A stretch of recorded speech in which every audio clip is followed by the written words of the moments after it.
अंत समय आ गया है। मुझे छोड़ दीजिए, मुझे छोड़ दीजिए।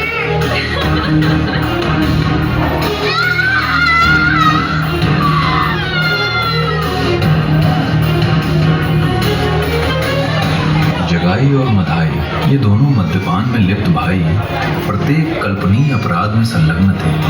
मदिरा सेवन, गौ हत्या, मांस भक्षण, गृह लूट, गृह दहन, निर्दोष स्त्रियों पर अत्याचार तथा ब्राह्मणों की नित्य हत्या।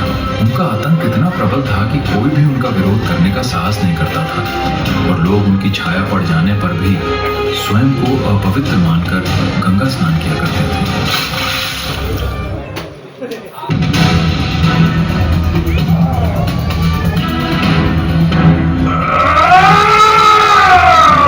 तुझे नहीं छोड़ूंगा।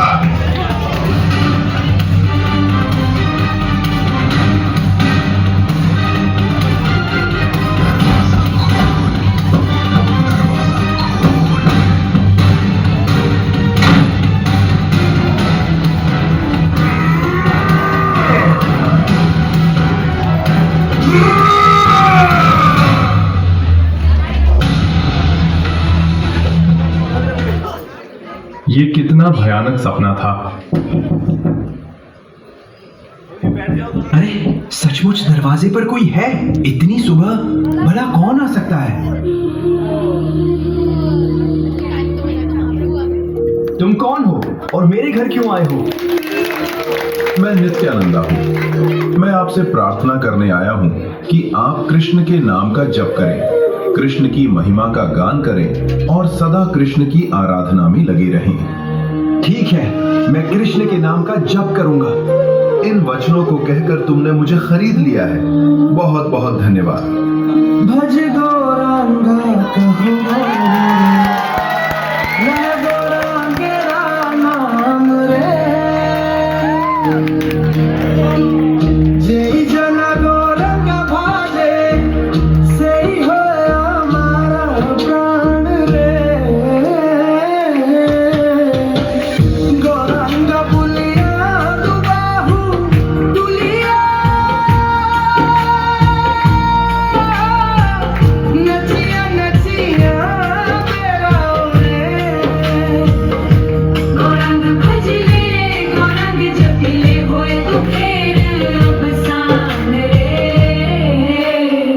कृष्ण का नाम नहीं जपूंगा।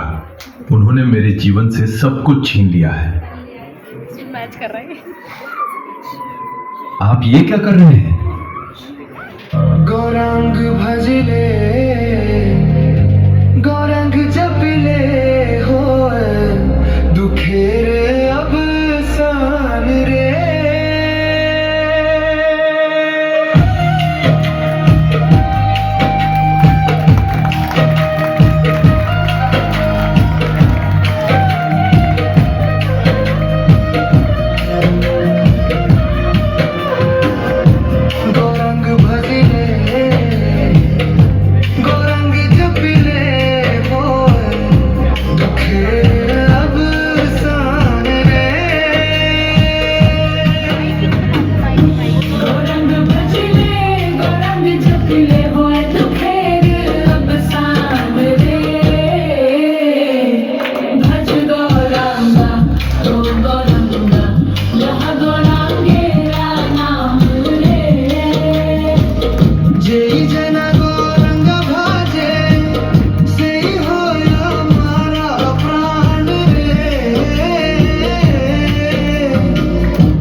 ये दोनों अत्यंत पापी भाई हैं, जगाई और माधाई। ये दोनों वास्तव में ब्राह्मण के पुत्र हैं, लेकिन बुरी संगति के कारण अब दैत्यों जैसे हो गए। ऐसा कोई पाप नहीं है जो उन्होंने किया हो।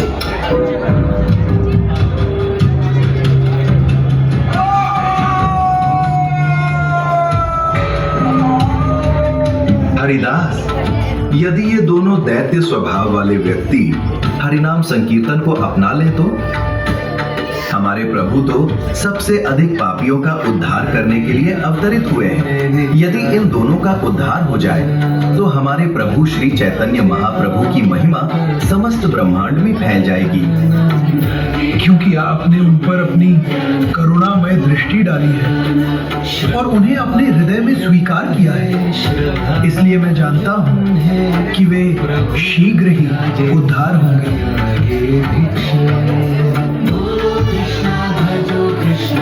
तो चलो हरिदास और उन्हें हमारे प्रभु का संदेश देते हैं।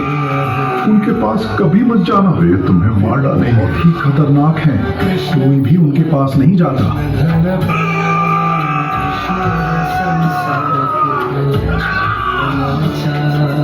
ओ भाइयों, हम तो उनके भय से घर के भीतर छिपे हुए हैं। क्या तुम उनके सामने जाकर आत्महत्या करने जा रहे हो?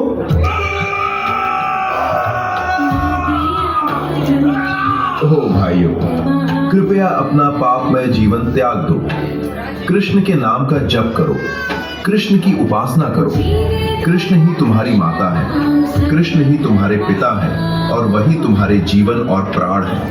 जगाई, चलो इन्हें पकड़ ले और मार डाले।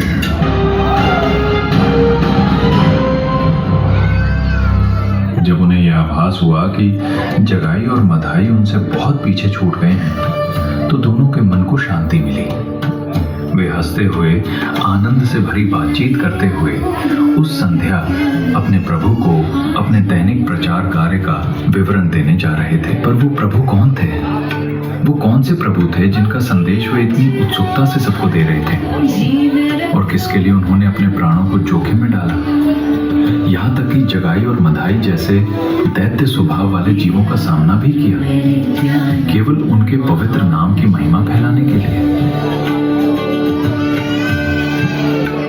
गाय गोरा मधुर स्वर,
गोलोक वृंदावन में भगवान श्री कृष्ण की नित्य सेवा श्रीमती राधा रानी द्वारा की जाती है और वे उस प्रेममयी सेवा में अनंत आनंद का अनुभव करती हैं। अपने भक्त श्रीमती राधा रानी को प्राप्त होने वाले उसी सुख और दिव्य उल्लास का आस्वादन करने की इच्छा से भगवान श्री कृष्ण श्री चैतन्य महाप्रभु के रूप में प्रकट हुए। वे स्वयं कृष्ण हैं, किंतु अपने ही भक्त के भाव में प्रकट हुए हैं। वे कृष्ण की भांति श्याम वर्ण के नहीं, बल्कि उन्होंने श्रीमती राधा रानी का स्वर्णिम वर्ण स्वीकार किया है।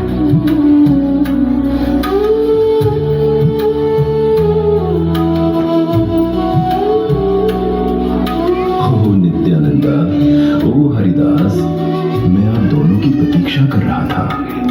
हे प्रभु, आपके आदेशानुसार हम हमेशा की तरह घर घर गए और लोगों से कृष्ण के नाम का जप करने तथा उनकी उपासना करने का आग्रह किया। मैं अत्यंत प्रसन्न हूँ। प्रभु, हमने 2 मद्यपान में लिप्त व्यक्तियों को भी आपका संदेश देने का प्रयास किया, पर वे हमें मार डालने के लिए दौड़ पड़े। आपकी कृपा से ही हम उनके हाथों से बच पाए। वे दोनों कौन हैं?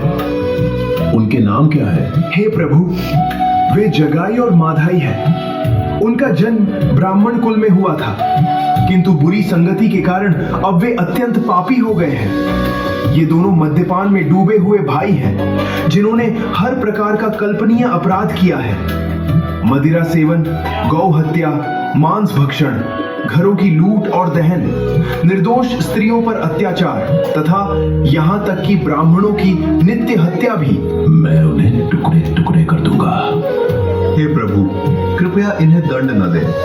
इस कलयुग में प्रायः सभी लोग किसी न किसी रूप में जगाई और माधाई जैसे ही हैं। इस अवतार में हम पतित जीवों का उद्धार प्रेम भक्ति प्रदान करके करने आए हैं, न कि उनका वध करने। मेरी विनम्र प्रार्थना है कि कृपया इन्हें मेरे अधीन सौंप दें। क्योंकि आपने उन पर अपनी कृपा की है, वे शीघ्र ही उद्धार होंगे।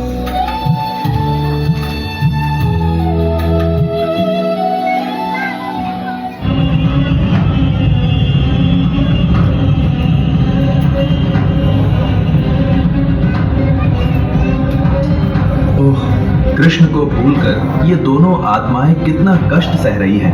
अरे तू कहाँ जा रहा है? मैं निमाई पंडित के घर जा रहा हूँ। तेरा नाम क्या है? मेरा नाम अवधूत है। ओ प्रिय भाई, कृपया आप कृष्ण के नाम का जप करें और कृष्ण की उपासना करें। सच्चे हृदय से उच्चरित किया गया कृष्ण का एक नाम भी आपके द्वारा किए गए सभी पापों का नाश कर सकता है। अवधूत, फिर से तू हमें उपदेश दे रहा है?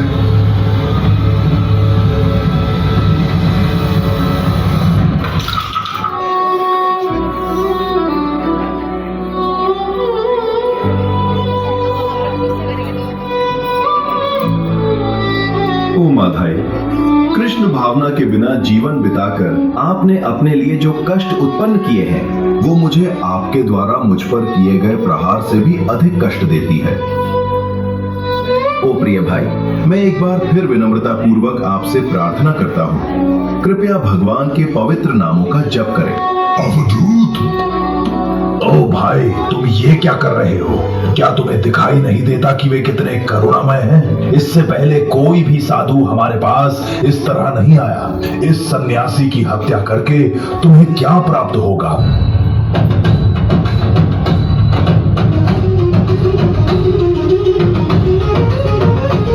तुम्हें साहस कैसे हुआ मेरे प्रिय नित्यानंद को चोट पहुंचाने का? चक्र चक्र!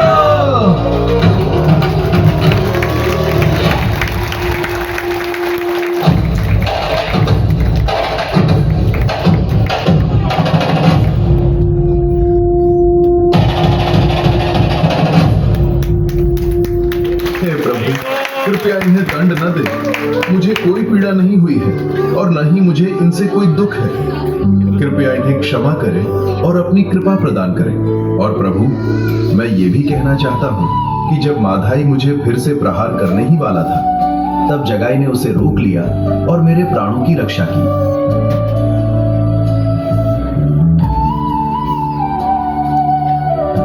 ओह जगाई, नित्यानंद की रक्षा करके तुमने मुझे खरीद लिया है।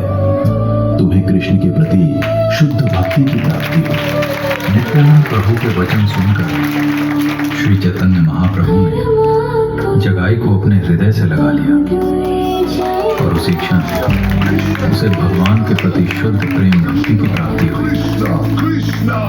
तत्पश्चात चैतन्य महाप्रभु ने उसे भगवान विष्णु का चतुर्भुज रूप दिखाया, जिनके चारों हाथों में शंख, चक्र, गदा, पद्म सुशोभित थे। जगाई और मधाई दो शरीरों में एक ही आत्मा के समान थे। जगाई को श्री चैतन्य महाप्रभु की कृपा प्राप्त होते देखकर मधाई का हृदय परिवर्तित हो गया। हे प्रभु, जगाई और मैंने दोनों ने मिलकर पापपूर्ण कर्म किए हैं। आपने उस पर अपनी कृपा की है, इसलिए कृपया मुझ पर भी अपनी कृपा करें। मैं आपके चरणों में पूर्ण रूप से शरणागत होता हूँ। कृपया मुझे अपना सेवक स्वीकार करें। नहीं, तुम मेरी कृपा के पात्र नहीं हो, क्योंकि तुमने मेरे प्रिय नित्यानंद प्रभु को चोट पहुंचाई है।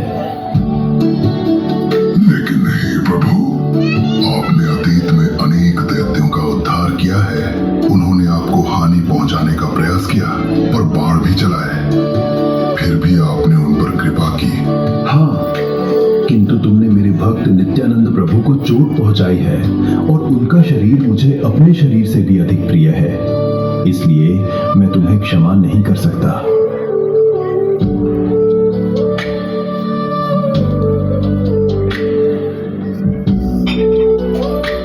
तुम्हारी एकमात्र आशा यही है कि नित्यानंद प्रभु तुम्हें क्षमा करें। उनके चरणों की शरण लो।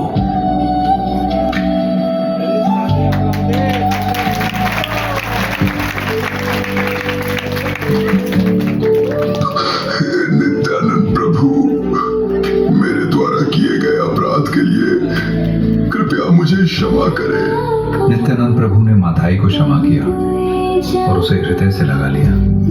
इसके बाद माधाई भगवान चैतन्य के चरणों में गिर पड़ा। भगवान चैतन्य ने उसे आगे कोई पाप न करने का आदेश दिया और अपने घर आकर अपने संकीर्तन में सम्मिलित होने के लिए कहा।